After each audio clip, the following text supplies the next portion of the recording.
In the 1980s, Gaston Glock designed the polymer pistol. Some attempts had been done earlier, but the Glock obviously was the first one to be wildly successful. Primarily, the way that Glock took over the world is a story in and of itself. I've been reading a book about Glock and their marketing techniques and what it was that they did. Not about Gaston Glock specifically, but more about Glock and how it was introduced to the U.S. and how it got used by over 60% today of the police forces and law enforcement throughout the U.S. So as you know, they kind of introduced the polymer pistol to the market, and since then there have been a plethora, virtual cornucopia, if you will, of other polymer pistols as people caught up. Really caught Smith-Wesson largely by surprise, because the 38 Special was basically the law enforcement sidearm of choice at that time. Largely this whole revolution to polymer pistols, and specifically to semi-automatics, started in the 80s. There were two big incidences, one with law enforcement in New York and another one with law enforcement down in Florida, where the bad guys quite literally outgunned law enforcement. They had largely 38 revolvers. Most of them were using 38 Special revolvers produced by Smith-Wesson, 6 shots, and they needed to have more capacity. And Gaston Glock just happened to be in the right place at the right time, did some amazing marketing to get his gun into the market. Since then, of course, many others, as we mentioned, have gotten into the market. There are polymer pistols of all types, and it's really become the semi-automatic of choice. Over 60% of law enforcement is using the Glock design, but others have come in behind. So what I've got here on the table today, we are going to do a review of the M&P, the Smith-Wesson M&P 40. It's the same size and form factor as the 9mm, so 9 versus 40. There isn't a whole lot of difference in terms of the pistols themselves. I'm putting that next to the XDM from Springfield, 9mm. Again, a very, very popular sidearm with law enforcement. All three, the Glock, these two are probably the pistols that most law enforcement is carrying. There are still some that are doing 1911s and some other ones as well, but those have the majority of the market share. And then I've got a couple of newer offerings that we're going to talk about later, but I just kind of wanted to give you a sneak peek. We've got the Beretta Storm, PX4 Storm, again 9mm, really, really a gorgeous gun and a really nice piece. And then we've also got relatively new Walther PPQ, one of the most amazing triggers I've come across in a long time. So we'll review those later. But today we're going to talk about the M&P 40. I love this pistol. I think it's a great firearm, good for recreational use, good for competition, a great home defense weapon. It's a full-size sidearm with a very ergonomic, for me, a very ergonomic grip. Safety check time, obviously nothing in the mag well here, nothing in the chamber. We're good to go. There's never any ammunition in our room when we film. So a great feel in the hand. I think this is one of the areas where Smith-Wesson and a number of other competitors have really surpassed Glock in terms of ergonomics. Now, Glock has made a great stride, in my opinion, in their Gen 4s. I think their Gen 4 pistol, the Glock 27, is what I carry every day. Ergonomically, it fits a lot better for me than the previous generations. And so they are, what's nice about the competition now is they're starting to chase each other on the features, and they're all learning from one another, and we get to all benefit in terms of firearms. So back to this, again, speaking of ergonomics, this has interchangeable back straps, and I really like the way that the back straps interchange on this. You drop this little tool out, and we'll talk about this later. This is one of the things I'm not really wild about on this pistol, but it sure is handy for swapping out back straps. That's it. So you take there's two other sizes. This is the medium. There's a large and a small. You slide it right back in there, pop it in, and you're ready to go. What I really like about that is when I go to the range with a friend, and if they've got a larger or a smaller hand, it's real simple to swap out back straps just one after the other right there at the range. A lot of other manufacturers, you've got to pop a pin out in order to do it. So you can lose a pin. It's just not nearly as easy. This is really, really simple.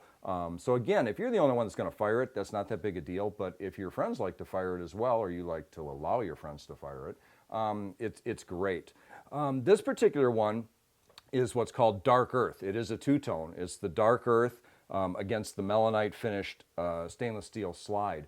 When I first got it, I don't know that I was all that wild about it, but it's really grown on me. And I think part of it is I like to have a pistol that maybe not everybody else has. I don't want to have the same thing everybody else has got. So I've gotten to really, really like the two-tone. I like the black offset with the back strap.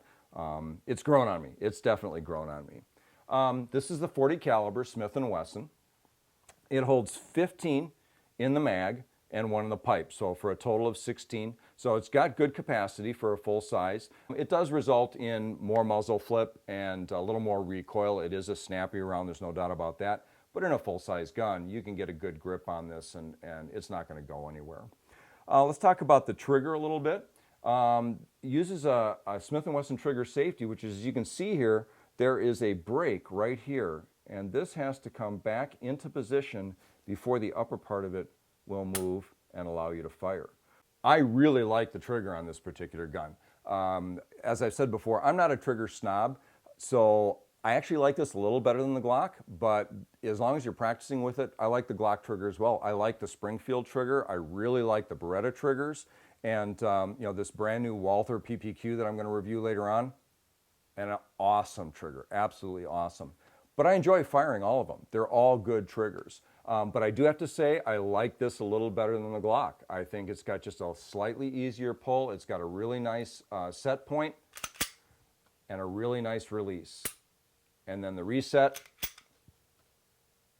right there, nice and crisp. A little bit, probably maybe a quarter of an inch travel. So it's, again, whatever you get used to. But it is a very, very nice trigger. Said before, dark earth. The melonite finish on a stainless steel slide.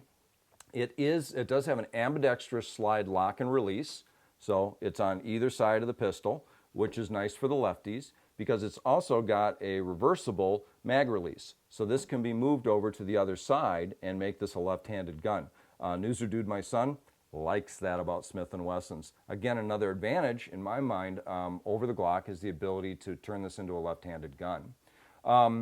I replaced the sights. These are Trijicon sights. I just wanted a set of night sights on my pistol. I like these a lot, but the original factory sights are, you know, more than enough for most people. Great sights. It has a lower bore axis than a lot of pistols like it, and it's one of the things that I do like. The lower the bore axis, the more the recoil comes back into your arm and into the frame rather than, and it reduces the muzzle flip, is basically what it does. So you don't get nearly as much muzzle flip because more of it's transferring straight back. The higher the bore axis, the more it's going to want to flip up in your hand. So it's a very manageable gun flip, muzzle flip from that standpoint. Here's one of the things that some people don't like so much. If you notice, there's a noticeable gap there at the bottom. And some people are going to say, oh, well, you know, that's a design issue or a manufacturing issue. The tolerances aren't quite as tight. It doesn't bother me. This gun has been extraordinarily reliable. I have literally put thousands of rounds through it. I have never had a single misfeed, a single jam, a single failure to extract. It has eaten all kinds of different ammunition flawlessly, including reloads. So, you know, one thing is I will tell you, absolutely rock solid reliable. No issues there whatsoever.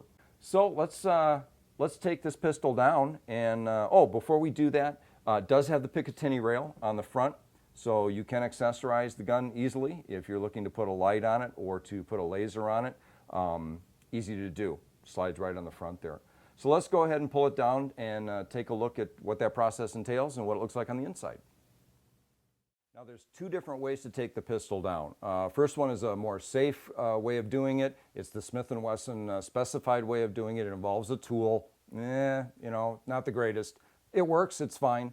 And then the second, I'll show you the shortcut, which is a more traditional way to take it down that works as well, but it's not Smith-Wesson approved. Just want to let you know.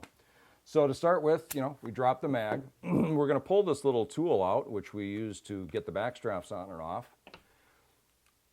Pull it back, lock it in place, drop this lever,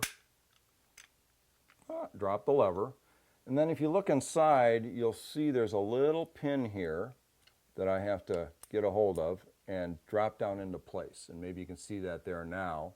Once you've done that, you just release the slide, comes forward, comes apart, and then we'll finish the breakdown in a second. All right, and now we'll do the second takedown, which again is not Smith-Wesson approved and actually isn't the one that I do. I go ahead and use the takedown lever. I'm just used to doing that. But if you're not afraid of pulling the trigger, which you shouldn't be, again, drop the mag, make sure it's safe, and it is. Now you're going to lock it in place. You're going to drop this lever. You're going to slide forward, and now you're going to pull the trigger, and it slides right off. So no need to use the tool. After that, recoil spring, barrel, ta-da. All right, and going back together, very simple. Drop the barrel back in, put your recoil spring on, slides back over, you're back in business. So very simple takedown, very simple put back together. It doesn't get that dirty, I don't find. It's easy to clean. This is my home defense gun, so I want something that's going to be dead reliable. It's going to be a full size so I can get a good grip on it in the middle of the night when I'm half asleep and stumbling around, and this fits the bill for me.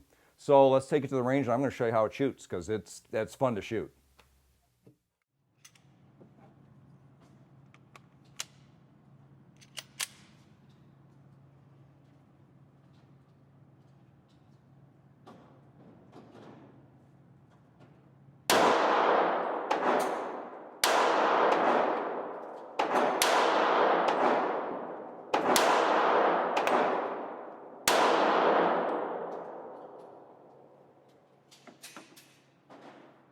Not the best.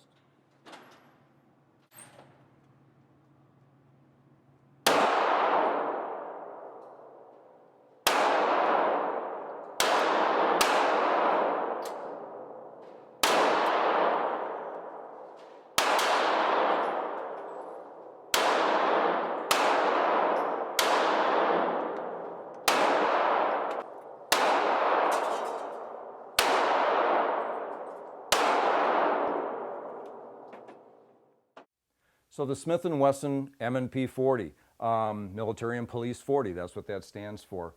A really favorite handgun of mine, one that I like an awful lot. I have got a soft spot in my heart for it.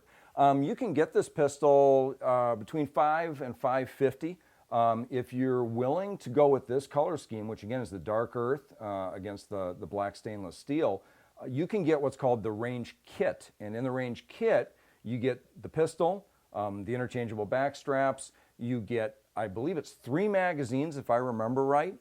It's 2 or 3, but I think it's 3 magazines. You get an Uplula speed loader, and you also get a mag pouch, two-place mag pouch, and an outside the waistband holster. So you can get all of that in the range kit for between $5 and $5.50. So it's a heck of a value if you're looking to get this priced right. So again, the Smith-Wesson M&P 40, one of my favorite range guns and my own personal home self-defense gun.